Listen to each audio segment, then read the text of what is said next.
नमस्कार मित्रों, आप मज़हब कुछ भी कहे, लेकिन तहज़ीब जो है वो बिल्कुल अलग विषय है, मज़हब से बिल्कुल हटकर।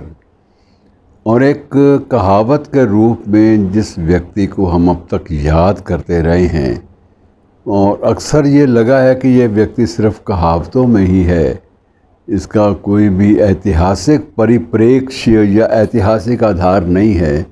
वही व्यक्ति आज नए संदर्भों में वहीं उसी प्रांत में, उसी शहर में एक नए संदर्भों में याद किया जा रहा है।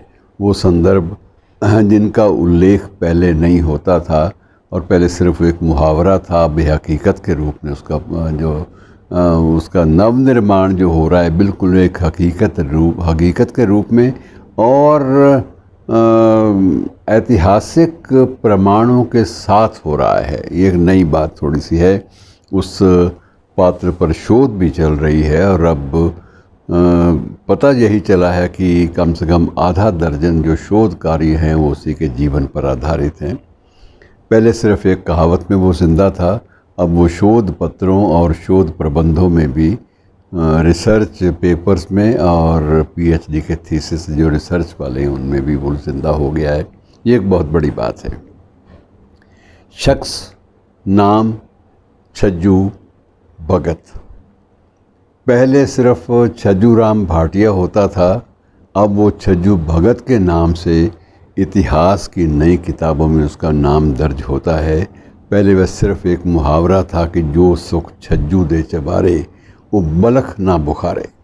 बलख और बुखारा आप जानते हैं कि दो ऐसे नगर जिनके बारे में यह कहा जाता था कि दुनिया में कोई भी जगह, बल्ख और बुखारा, इन दो शहरों के अलावा कोई भी जगह ऐसी नहीं है जहाँ जो भी आप मांगें आपको नसीब में आ जाए।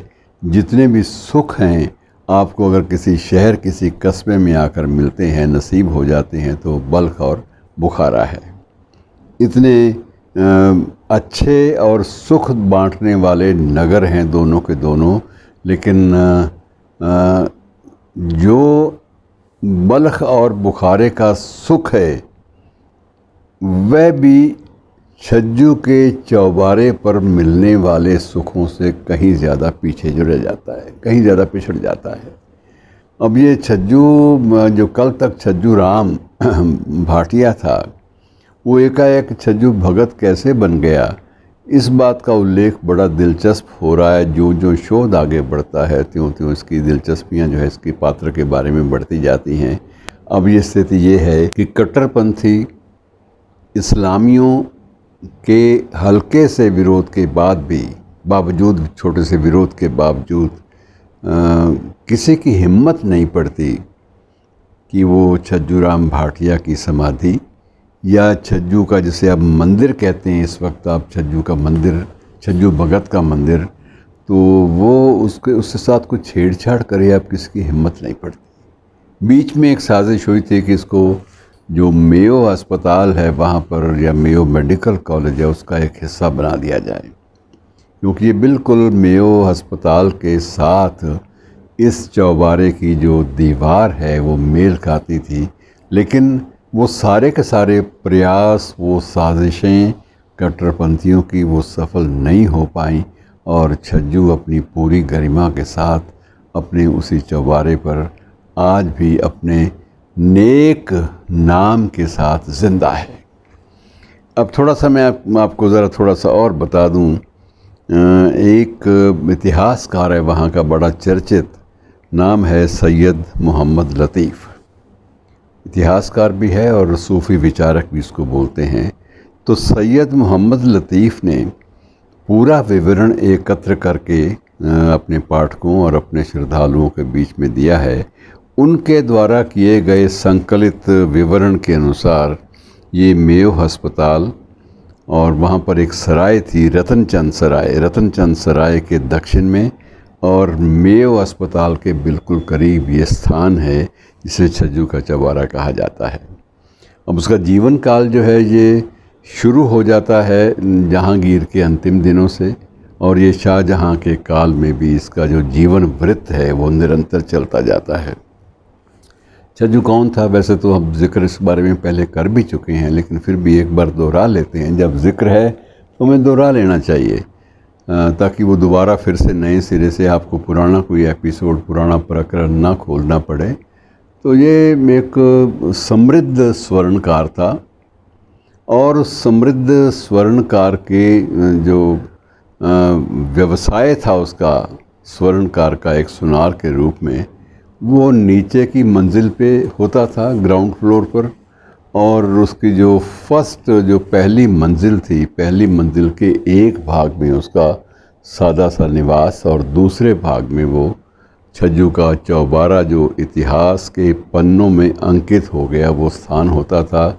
और चौबारा जो है उसका जो दालान है पूरा का पूरा, उसका प्रयोग होता था संतों, फ़कीरों और विशेष रूप से सूफ़ी दरवेशों के रहने के लिए। जो भी घूमता उधर आ जाए उसके लिए बसेरा वहीं पर होता था कि चलो छज्जू के चौबारे चलें, छज्जू भगत के चौबारे चलें। छज्जू तो हमने कहना शुरू कर दिया, लेकिन तब भी छज्जू भगत का चौबारा ही कहलाता था। चलो वहाँ चलते हैं।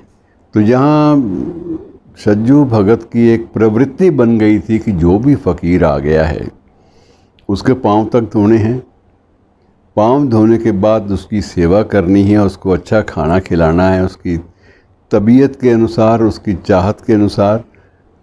लेकिन छज्जू के घर में नॉन वेज जो है वो नहीं तैयार होता था। वो इस बारे में थोड़ा सा वहम करता था कि बहुत सारे फ़कीर ऐसे भी हैं जो नॉन वेज नहीं खाते, वो शाकाहारी होते हैं, इसलिए सब के लिए एक तरह का भोजन बनेगा शाकाहारी।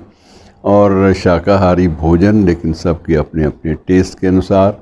और उसके बाद जब तक वो ठहरें वहाँ सेमा नृत्य भी बहुत सारे सूफ़ी कर लेते थे।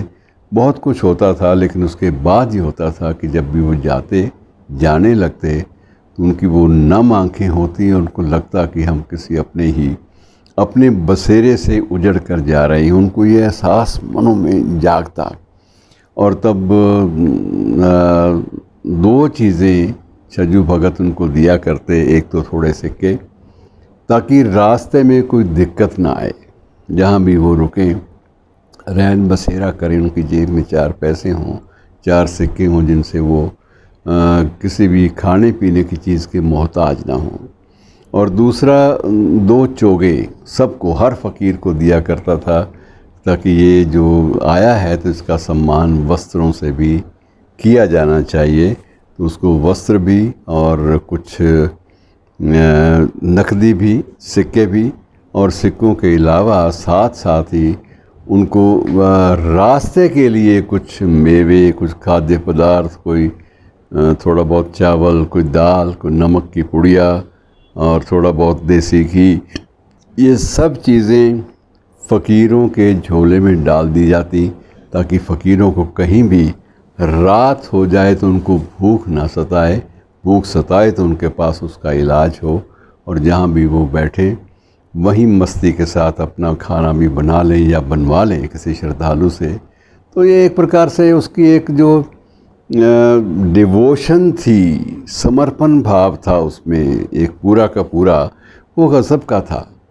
वो शहंशाहों में भी कई बार नहीं होता है, इसलिए सारे फ़कीर समझते थे कि ये तो यह बंदा ही गज़ब का है, कि ना तो ये शहंशाह है, ना बहुत बड़ा अरबोंपति व्यापारी है जिसका विदेश में भी सिक्का चलता हो, ऐसा भी कुछ नहीं है।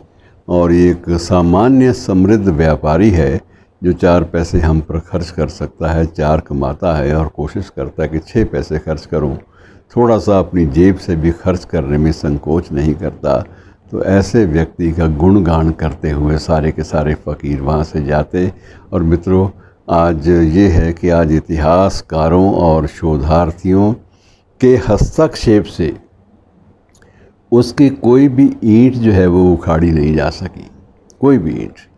और उसकी रख रखाव पर सरकार की ओर से भी प्रयास होता है, और न्यायपालिका भी पूरी तरह जागरूक रहती है कि यहाँ कोई भी शरारत या शरारती तत्व या लैंड माफिया इस स्थान की पाकीज़गी से छेड़छाड़ न कर पाए। शुक्रिया।